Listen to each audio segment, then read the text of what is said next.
Taste the Daily.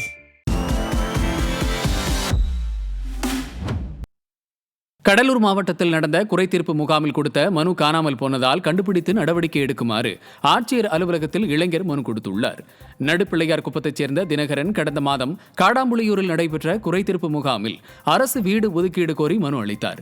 இதுகுறித்து எந்த தகவலும் வராததால் பண்ருட்டி வட்டாட்சியர் அலுவலகம் சென்று கேட்டபோது தங்களது மனு இல்லாததால் புதிய மனு தருமாறு கூறியுள்ளனர். ஸ்டாலினின் ஃபெயிலியர் மாடல் அரசு பெயருக்கு என முகாம் நடத்தி மக்களை ஏமாற்றி வருவதாக குற்றம் சாட்டப்படுகிறது.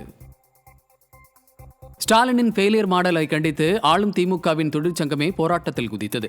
திமுகவின் பினாமி நிறுவனமாக கருதப்படும் அவர்லாண்ட் ஒப்பந்த நிறுவனத்தை கண்டித்தும் கோரிக்கைகளை வலியுறுத்தியும் மதுரை மாநகராட்சியில் தூய்மை பணியாளர்கள் ஆர்ப்பாட்டத்தில் ஈடுபட்டனர். அதில் திமுக தொழிலாளர் முன்னேற்ற சங்கமும் பங்கேற்றதைக் கண்டு பிள்ளையையும் கிள்ளிவிட்டு தொட்டிலையும் ஆட்டுவது திமுகவிற்கு கைவந்த கலை என மக்கள் சாடினர்.